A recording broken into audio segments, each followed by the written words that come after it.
네, 유평 시간입니다. 유명한 사람의 글이나 평론을 소개하는 시간인데요. 오늘 유명한 사람은 조선일보의 김대중 칼럼입니다. 조선일보의 대표 논객이시고 주필까지 하신 조선일보에 말하자면 논조의 간판이시라고 보면 되겠죠. 지금 연세도 좀 되셨는데 그래도 글은 날카롭습니다. 오늘 칼럼도 아주 좋은데요. 오늘 칼럼 99%는 적극적으로 동의하는데 1% 조금 다른 얘기는 좀 이따 말씀드리고 일단 그대로 읽어드립니다. 제목이요. 윤석열 대통령 총선 승리 전까지는 임시 대통령이다. 썸머리 부제목을 보니까요. 말꼬리 잡기 내막은 윤타도 위한 좌파 결집. 부패 척결 정권 재창출은 총선에서 승리해야 가능. 사방이 지뢰라는 생각으로 실책하지 말고 조심해야.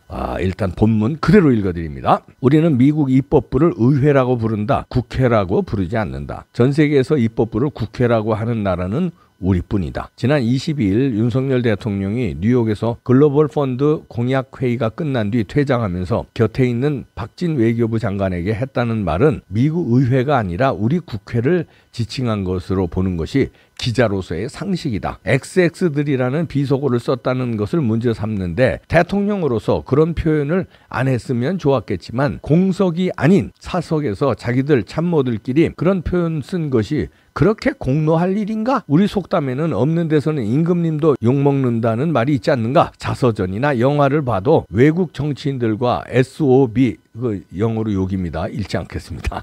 는 입버릇 같고 여과 없이 그냥 쓰인다. 일생을 범죄자 또는 혐의자들만 다뤄온 검사 출신을 대통령으로 뽑은 것은 우리다. MBC의 자의적인 해석이 맞다고 치자. 우리 대통령이 우리끼리 있는 자리에서 미국 대통령이나 의회 욕하면 안 되나? 대통령실의 해명이 맞다고 치자. 대통령이 자기들끼리 있을 때 야당 의원 욕 좀 하면 안 되나? 야당이나 좌파 세력은 대통령을 동네 강아지 부르듯 하지 않는가? 그것도 사적 발언이 마이크에 담기는 것을 모르고 한 말이 아닌가? 굳이 XX들이라는 표현을 안 썼으면 좋았겠지만 그것이 그렇게 경천동지할 사안은 아니지 않는가? 생각한다. 이번 말꼬리 잡기의 진정한 내막은 좌파 언론과 좌파 세력의 윤석열 타도 총공세의 합작품이라는 데 있다. 이것은 윤 정부가 협치를 포기하고 이재명 잡기에 나서면서 시작됐다.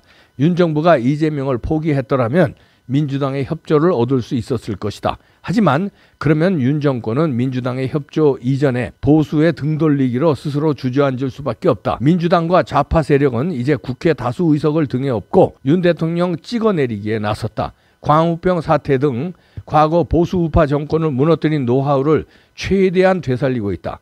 뉴욕 발언도 그 공세의 일환이다. 좌우 진영의 대립은 이제 본격화하고 있다. 여기서 문 정부가 밀리면 1년 반 뒤 총선은 물론이고 5년 뒤 보수의 정권 재창출도 이룰 수 없다. 지금의 국회 의석 구조로는 윤 정권은 말 그대로 아무것도 못한다.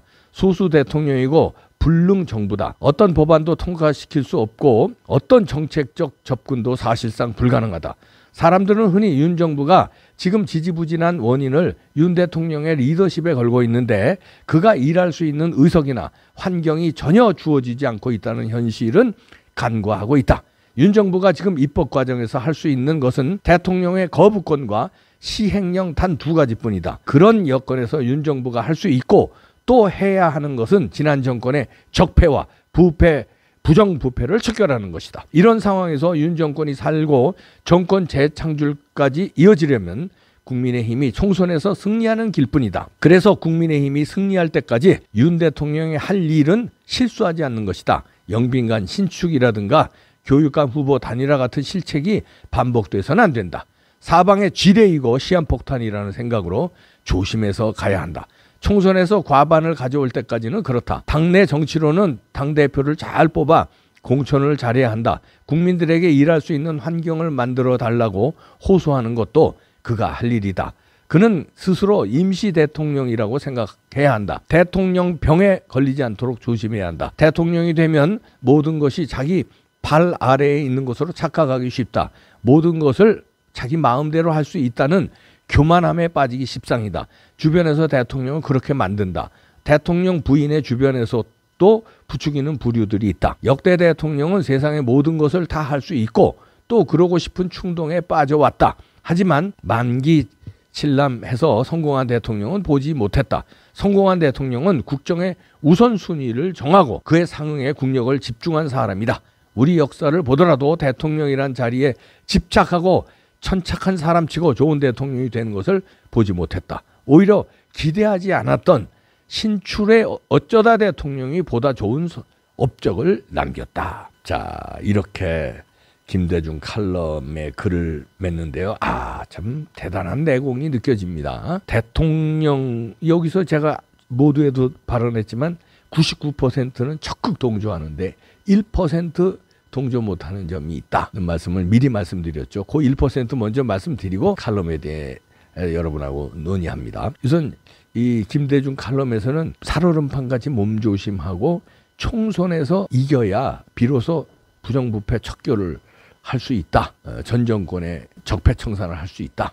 이렇게 내다봤는데요. 그거는 저는 생각이 조금 다른 게 총선에서 이겨야가 아니라 부정부패, 다시 말해서 문재인 정권과 이재명의 비리를 우선 척결해야 총선에서 이깁니다. 그리고 나아가서 부정선거를 뿌리 뽑는 신용이라도 해야 총선에서 이깁니다. 그러지 않으면요, 저들은 부정선거 또 해서 다음에는 더 철두철미하게 부정선거에 대비할 겁니다. 그러면 져요. 내후년 총선이죠. 총선 전에 이재명, 문재인 법의 심판에 서야 되고요. 그 다음에 이준석도 제거해야 되고요. 그런 노력을 해야 지지율이 올라가고, 그리고 거기서 하나 더 해서 부정선거를 근본적으로 뿌리 뽑진 못하지만 건드리긴 해야 됩니다. 부정선거 하면은 박살난다는 사인이라도 줘야 돼요. 부정선거를 지금서부터 획책할 텐데 주춤해서 획책을 못할 수 있습니다. 그러지 않고 지금 야당 눈치 보고 몸조심만 이렇게 해서 뭐 사방이 지뢰밭이니까 지뢰밭만 피하고 복지부동하면은요, 저들은 부정선거를 획책하고요.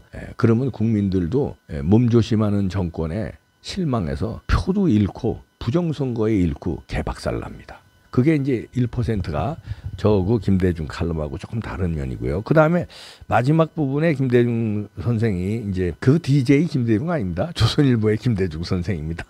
선생하니까 저쪽에서 선상님 하는 아니고요. 김대중 주필하셨던 김대중 칼럼니스트. 일본이 마지막에 성공한 대통령은 자기가 대통령병에 걸린 사람이 아니라 어쩌다 대통령이 된 신출내기 대통령이 좋은 업적을 남겼다. 이건 아주 엄청난 얘기거든요.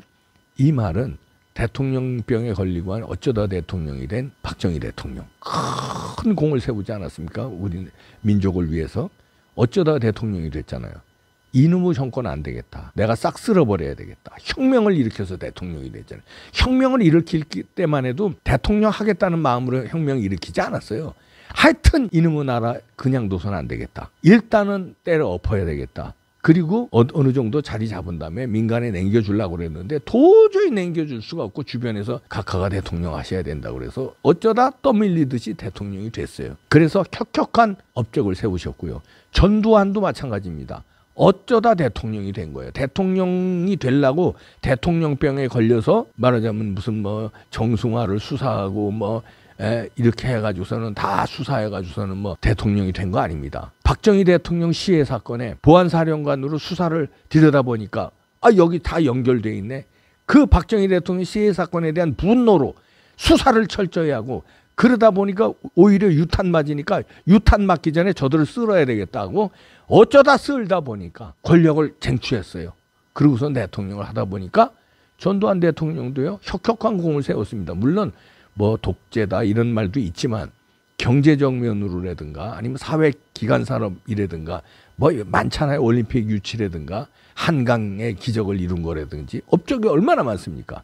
어쩌다 대통령이 됐기 때문에 이뤘다. 대통령병에 걸린 사람들은 제가 볼 땐 이 김대중 선생이 나열은 하지 않았지만 DJ와 YS 이런 사람들인 것 같아요. DJ, YS 대통령병에 걸렸었죠. YS는 중학교 때부터 자기 꿈이 대통령이라고 책상 위에 써놨다는 거 아니에요. 그리고 26살 때 저 국회의원, 최연소 국회의원 돼가지고선 일생을 정치하면서 대통령병에 걸렸어. 근데 막상 대통령 하니까 처음에 잘했죠. 하나회 척결하고 뭐 금융실명제하고 뭐 금융실명제는 뭐 양날의 검이 있습니다만 하여튼 잘했다고 평가받고요. 그리고서는 뭐 이렇게 막 할 때 수사 막 쳐들어갈 때 그때 인기 반짝하더니 나중에는 IMF 몰고 오고 하여튼 좀 업적이 없지 않습니까? 마찬가지로 DJ도 여러 가지 뭐 북한에 퍼준 거, 그다음에 뭐 그런 거 말고 업적이 뭐 있어요. DJ도 대통령병에 일생에 걸려서 정계 은퇴 선언했다 다시 나오고, 뭐 병에 걸린 사람들, 이런 거보다 어쩌다 대통령 된 윤석열 대통령. 윤석열 대통령 되려고 마음먹었어요? 정치하려고 마음먹었어요? 국민이 불러내니까 어쩌다가 대통령 된 거예요. 진짜 수사하다 보니까 대통령 된 거고, 권력에 맞서다 보니까 대통령 된 거예요. 이런 분이 업적을 남길 수 있다는 겁니다. 그러면은 어떻게 해야 되느냐? 김대중 선생이 여기서 칼럼에서 지적한 대로, 저쪽에 지금 윤석열 대통령 말꼬리 잡기 하는 건 윤석열 대통령 타도를 위한 좌파의 결집인데, 좌파의 결집을 반대로 쓸어버려야 윤석열 대통령이 성공하고 그다음에 정권 재창출할 수 있다. 이 나라 정권 재창출 못하고 좌파 정부로 만약에 5년 뒤에 넘어가면은 이 나라 희망이 없다는 얘기가 복선에 깐 겁니다. 그러려면은 뭐 조심은 해야 되겠죠. 물론 실수하지 말고. 여기서 실수 두 가지 예를 들었는데요. 서울시 교육감 후보 단일화 못한 거라든지 영빈관 신축이라든지, 요걸 실수를 두 가지를 들었는데 이런 거 뼈아픈 실책이죠. 이런 건 하지 말아요. 너무 비실비실 몸조심만 해서도 안 돼요. 과감하게 칠 땐 쳐야 돼요. 실수는 하지 말되, 그러나 실수가 두려워서 아무것도 안 하면 큰일 납니다. 부정, 부패, 권력형 비리, 문재인과 이재명의 권력형 비리는 일찍이 처단해야 됩니다. 총선 전에 처단해야 됩니다. 그래야 총선이 이깁니다. 몸조심하다가 총선 전에 우물쭈물 몸조심만 하면은요, 총선에서 당합니다. 총선 전에, 그 훨씬 전에, 제 욕심대로는 금년 내에 박살내야 돼요. 금년 내에 의미 있는 성과 내야 돼요. 문재인, 이재명 그냥 막 그냥 재판받는 모습, 감옥에 가는 모습 보여줘야 돼요. 그 측근들 그냥, 그다음에 이재명 뭐 제명하고 막, 그 뭐 이제 윤리위에서 할 거겠지만, 이런 모습을 보여줘야 이제 좀 안심이 된다. 그래, 한다면 하는 사람이네. 그래, 믿고 가자. 그리고 그냥 우파가 일단 결집하고, 중도에 있는 사람도 그래, 저 사람들 보니까 아니라고 우겼는데 죄가 드러났네. 이렇게 지금은요, 죄가 아닌 줄 믿고 있는 사람 많아요. 이재명이 죄 없다는 거 아니에요. 그런데 우물우물 하다가는요, 진짜 죄 없는 사람이 됩니다. 문재인이 죄 없다는 거 아니에요. 안 됩니다. 때려 부셔야 돼요. 그래야 진짜 죄가 있었구나, 이렇게 돼요. 그러니까 부정부패, 권력형 비리는 속전속결로, 그러나 과감하게 엄단하고, 부정선거 이거 손대야 돼요. 이거 손 안 대면요, 총선에서 집니다. 입장 바꿔놓고 생각하세요. 저들이 안 할까요? 부정선거? 이 형국에 자기네들 윤석열 대통령, 한동훈 법무부 장관, 이원석 검찰총장 지금 수사 압수수색 들어가고 이러는 거 보면서 총선에서 그냥 당할까요? 여론에 맡길까요? 목숨 걸고 한다니까요. 왜냐하면 지들이 살라고. 그렇지 않으면 자기들 다 죽으니까. 죽는다는 건 물리적으로 죽는다는 게 아니라 사법 처리 다 되잖아요. 사법 처리해서 살기 위해서 총선에서 이기려고 해서 방탄옷을 더 입으려고 그럴 거예요.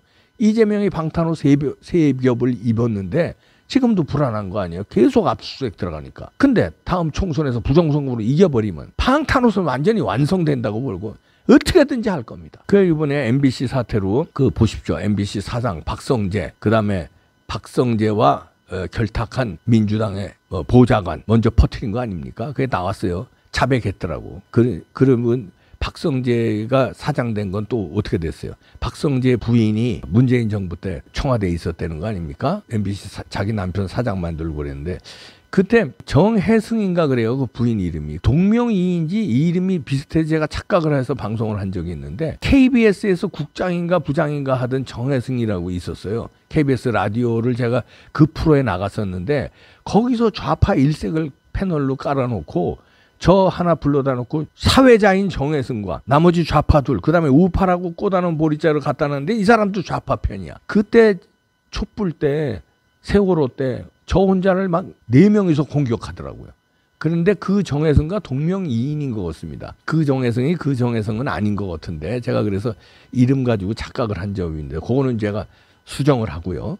근데 하여튼 문재인 정부 때 청와대에 있었던 그 정혜승, 그 사람의 남편이 MBC 박성재 사장 아닙니까? 이렇게 좌파들은요, 털털털털 뭉쳐서 언론에서 가짜뉴스로 선동하죠. 민주당의 보좌진이고 정치인들이 받죠. 이러고서 민노총이고 쭉쭉. 민노총의 핵심이 MBC 노조래요.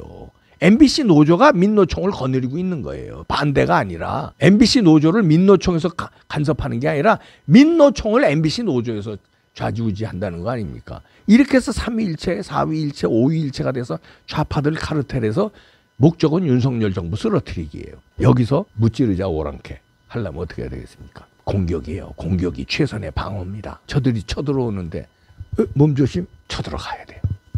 갑시다. 10월 3일 광화문에 집결합시다. 저도 나갑니다. 가는 거예요. 10월 3일 개천절날 국민들의 힘을 보여줍시다. 본때를 보여줍시다. 아유 이것들이 진짜 아주 그냥 아유 내가 진짜 아유